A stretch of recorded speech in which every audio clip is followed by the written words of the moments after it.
Donc nous pouvons démarrer nos travaux du moment que le quorum est atteint. Je vais commencer par remercier l'ensemble des conseillers municipaux ici présents parce que le délai était très court et que vous avez tenu à être présents pour ensemble qu'on puisse parler des deux points qui vous ont été soumis, à savoir la communication du maire et en deuxième point l'ouverture de la session budgétaire.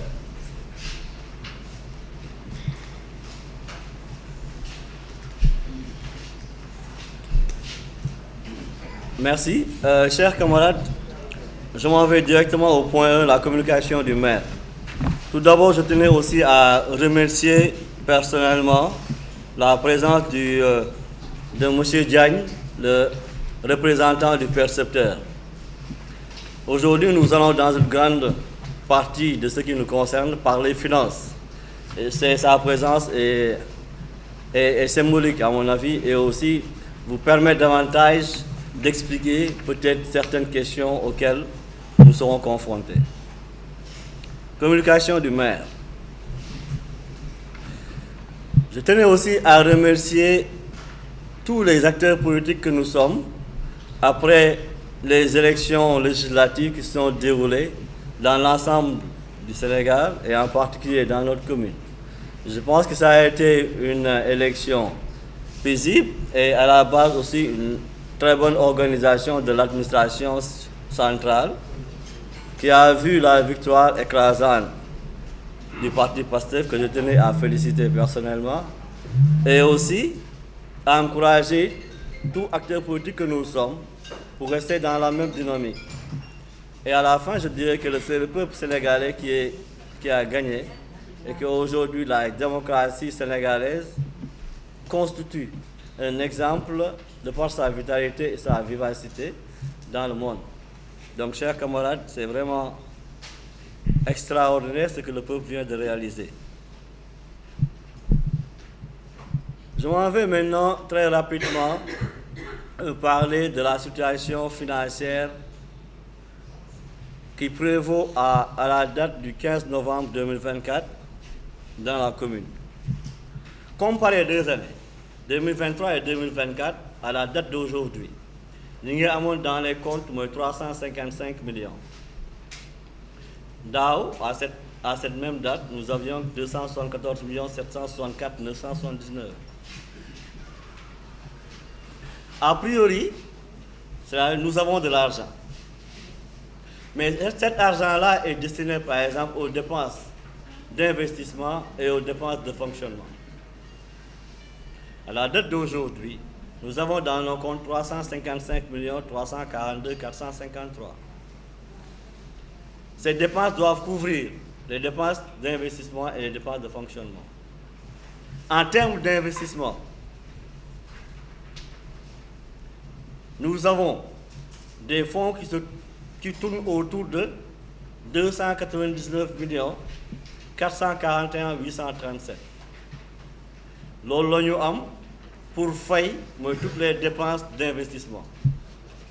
Donc, en termes de fonds pour le fonctionnement, à cette date, nous n'avons que 55 900 616. Quelles sont les dépenses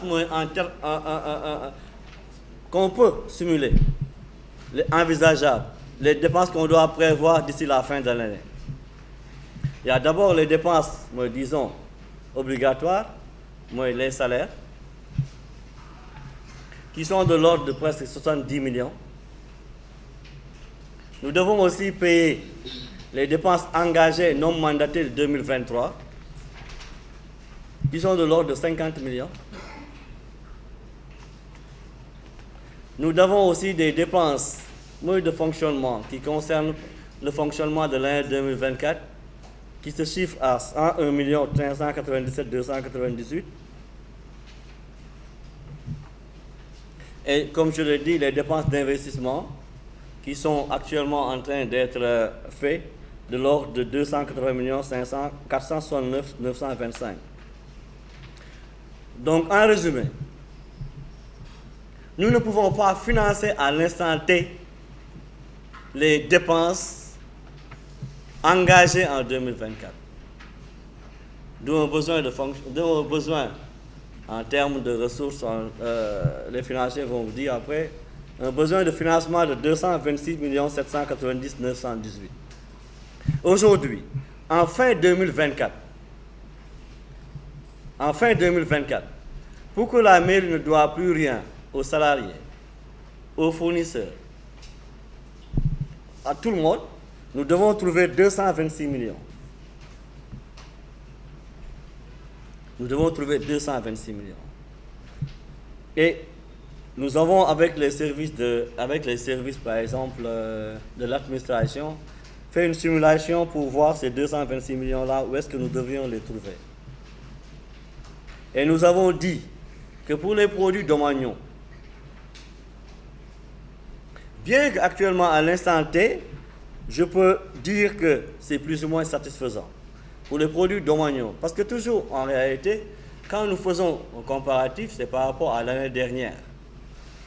À cette même date, non, astafurlah, en fin 2023, en termes de services domaniaux, nous avions collecté 374 528 761. Jusqu'en fin 2023. Non, astafurlah. En 2023, nous avions collecté 391 871 154. Au 15 novembre 2024, nous avons eu comme collecte 374 528 761.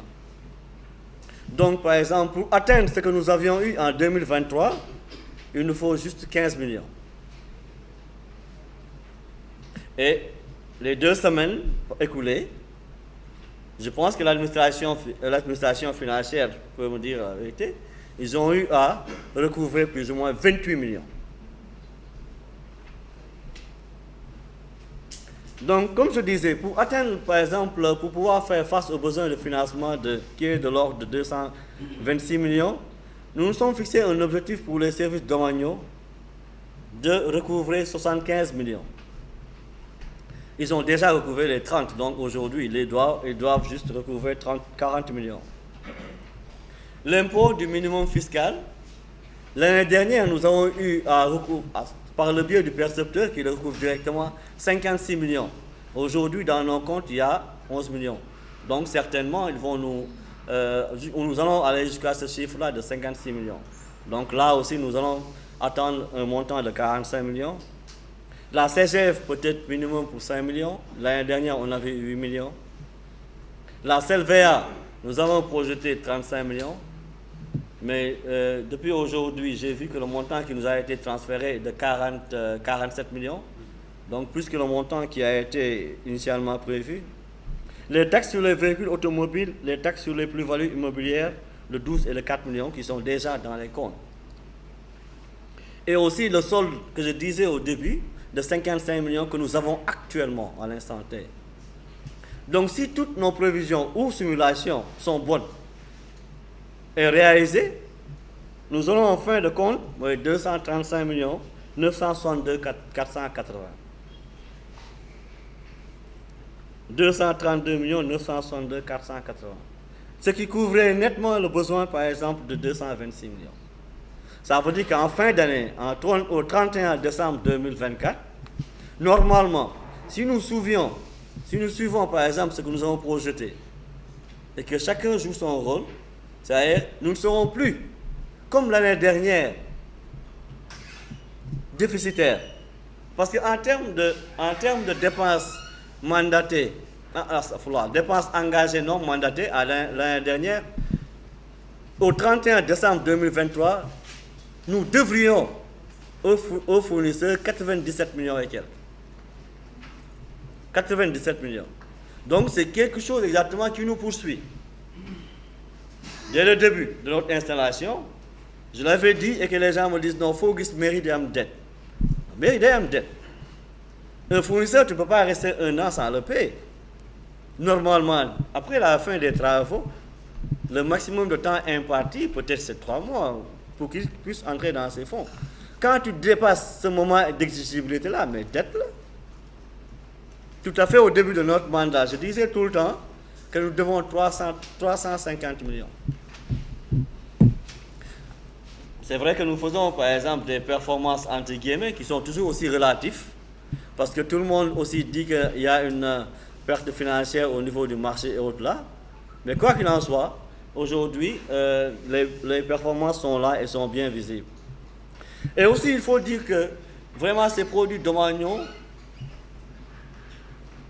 HLM, connaissent cette hausse qui, à mon avis, d'ici 2024, d'ici 2022, sera très significative, de à peu près 80 millions ou 100 millions minimum, 2023 à 2024, tout en considérant tous les produits qui doivent être là-dedans. Parce qu'il y a aussi de nouveaux produits, dont les produits du SAP.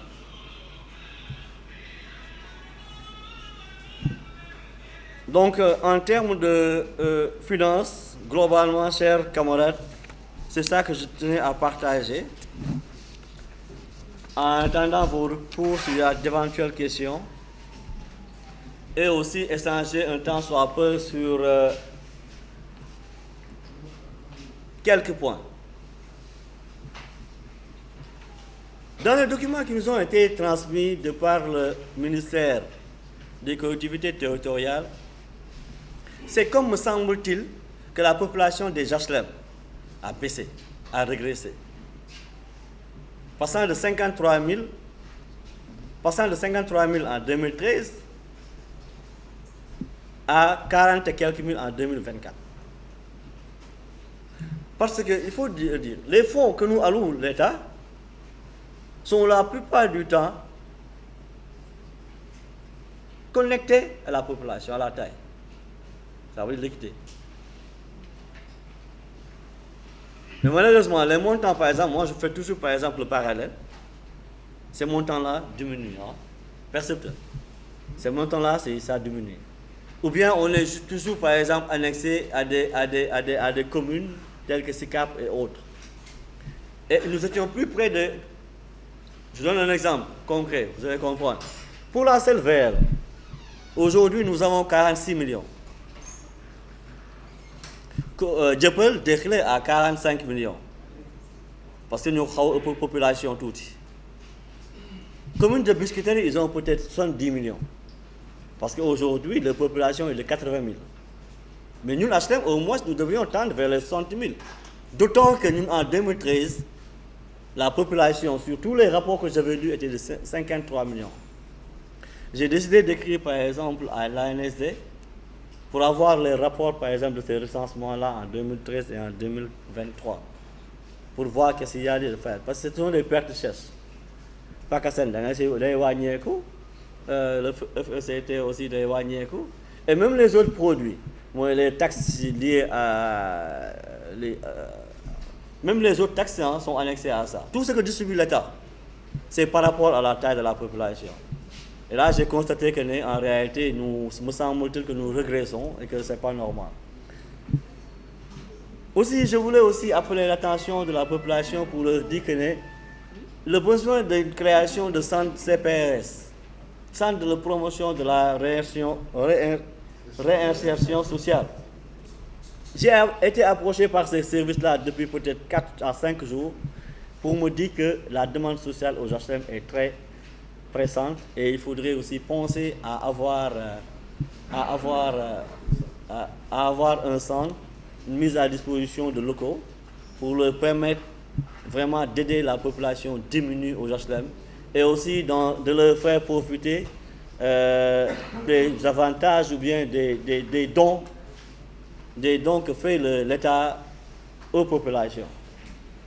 Nous avons dit que nous allons essayer de voir. Actuellement, nous n'avons pas de local, mais d'ici quelques temps, si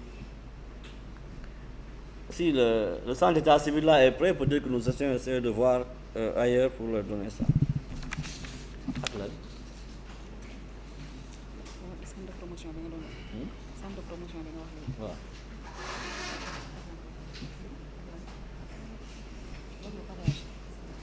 Oui, aussi à titre d'information aussi, elle vient de nous rappeler, nous maires et aussi les services actuellement sommes en contact permanent avec les éditeurs de la Cour des comptes Il nous rappelle à tout instant, à tout un chacun d'entre nous, que les délibérations que nous faisons doivent être suivies. Et qu'à chaque instant, les conseils doivent demander où en est telle délibération. Hein? Et aussi, le budget qui a été voté aussi, les conseils doivent à tout instant savoir qu'est-ce qui est en train d'être réalisé pour le compte de la commune. Parce que ce sont des obligations légales. Et donc nous vous tenons à partager que le programme pavage qu'on avait voté a débuté depuis un mois. Et ce programme-là concerne la plupart du temps HLM4. Donc nous aurons à faire peut-être d'ici quelques temps, pas le lancement, mais la communication sur ça, pour expliquer en réalité ce que vous conseillez, ce que nous avons consenti en termes d'épargne, en diminuant les fonds, en diminuant le social, pour pouvoir réaliser ça. Et je peux vous le dire, nous avons eu entendu n'importe quoi par rapport au montant du social qui a été diminué. Mais aujourd'hui, nous avons commencé, grâce à nous, un programme de pavage de 100 millions et qui va se continuer d'ici peut-être maximum 2 mois. Aussi, il y a des interpellations tout le temps par rapport au poste de santé. Mais je peux vous dire aussi que normalement, d'ici 15 jours, j'avais dit 15 jours. Bon, il y a toujours des travaux qui s'y déroulent. Parce que c'est compliqué, le poste de santé. Je vais faire très rapidement une genèse de la situation qui prévalait. Dès que nous sommes arrivés, nous avons trouvé des travaux de réfection du poste de santé à hauteur de 25 millions. 3 mois après, la dalle s'est affaissée. Avec les services de l'État, il était question de reprendre cette dalle-là. On l'a repris, ça a mis énormément de temps. Ça ne se devait pas. Pendant presque 1 an, 8 mois, 9 mois, ça ne s'est pas terminé. Au moment de le recevoir, nous sommes allés sur site et nous avions vu que le poste de santé en réalité n'était pas beau. Parce qu'à l'intérieur, vraiment les carreaux n'étaient pas des meilleurs. Les carreaux étaient très dégradés. C'était l'urgence, c'était l'urgence qui prévalait et que nous avions juste repris la dalle en se disant que nous allons reprendre. Mais quand on a voulu reprendre vraiment, on s'est dit non, mieux vaut reprendre les carreaux, les appareils, le sanitaire, la plomberie. Et là, nous en sommes en phase finale. Ça a mis énormément de temps. Personnellement, j'en suis vraiment désolé. Et que le temps que nous signons avec les fournisseurs, parfois vraiment fait défaut. Parce qu'il y a cette lenteur aussi administrative qu'il faut remettre aussi sur le dos. D'autant qu'en 2024, quand nous votions le budget, nous n'avions pas préparé, nous n'avions pas prévu de reprendre le poste de santé. C'est dans les virements de crédit, c'est dans le deuxième virement de crédit, 2024, que nous avons alloué ce montant-là pour reprendre le carrelage. C'est ça qui explique cette lenteur-là. Mais 25. Non, DRP quoi, si on ne doit pas dépenser 25. Mais je pense que d'ici quelques temps, Madame le maire, quand vous nous interpellez là-dessus tellement, donc d'ici 2 semaines, normalement, ça doit être réceptionné au bénéfice de la population.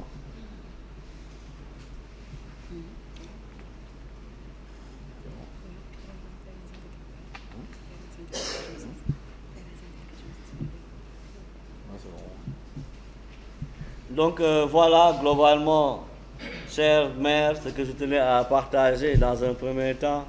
En attendant vos retours, pour qu'on puisse échanger et très rapidement passer au point 2, qui est le point central, le point crucial, qui concernerait l'ouverture de la session budgétaire. Cette ouverture qui orienterait notre budget pour expliquer aux populations ce que nous comptons faire.